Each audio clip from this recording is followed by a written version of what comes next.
Gandang gabi SK, may konting katanungan lang ako. Sa tingin mo, ano ang mga programa at mga advocacy na makakatulong sa komunidad ng Anabu, barangay ng Anabu? Magandang gabi. Ang aming advocacy na isinusulong sa aming barangay bilang SK member ng SK ay unang-una ang STEM education advocacy.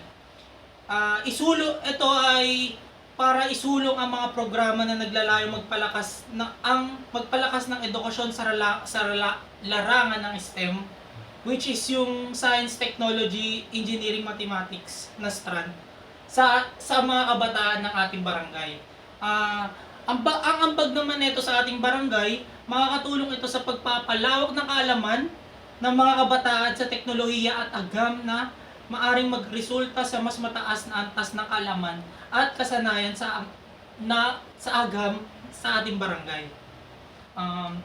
Dagdag ko pa dito, may pangalawa pa kaming advocacy. Ito ang e-waste recycle initiatives. Inilalatag namin siya sa layon na ang programang ito ay para sa mga tamang pag-dispose ng electronic waste or e-waste sa pamamagitan ng recycling at pagbibigay ng tamang kaalaman sa mga residente ng ating barangay. Ang ambag naman nito sa ating barangay, ito ay mapapababa nito ang epekto ng e-waste at mapapangalagaan natin ang kalinisan sa ating barangay. Yun lang. Tapos ang pangatlo naman nating programa sa ating barangay ay community technology workshops. Ito ay organisasyon ng mga libreng workshops or seminar para sa mga residente ukol sa basic community skills, basic computer skills, internet literacy at paggamit ng teknolohiya.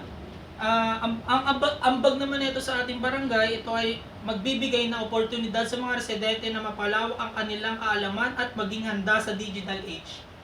Nagbibigay daan sa mas marami oportunidad sa trabaho at edukasyon. Ang isa pa, Smart Barangay Initiatives.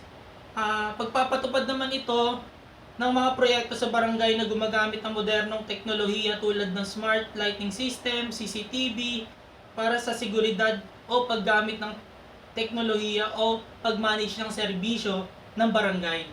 Yun. Tapos ang ambag naman nito, magbibigay ito ng mas epektibong pamamahala at seguridad sa barangay, nagbubunga ng mas mabilis at mas epektibong serbisyo para sa mga residente. Ano? Gusto mo pa ba? Meron pa ba? Meron SK? pa. Ang isa pa naming plano sa ating barangay, ang environmental technology projects, pagtataguyod ng mga proyektong makalikasan at gumagamit ng teknolohiya tulad ng solar panels para sa barangay hall, rainwater harvesting system o urban gardening apps. Ang ambag naman nito sa ating lipunan ay ito ay makakatulong sa pangangalaga ng kalikasan at makakatulong sa pagpapabuti ng kalidad ng buhay sa barangay. Yun ang ating pangplataforma sa ating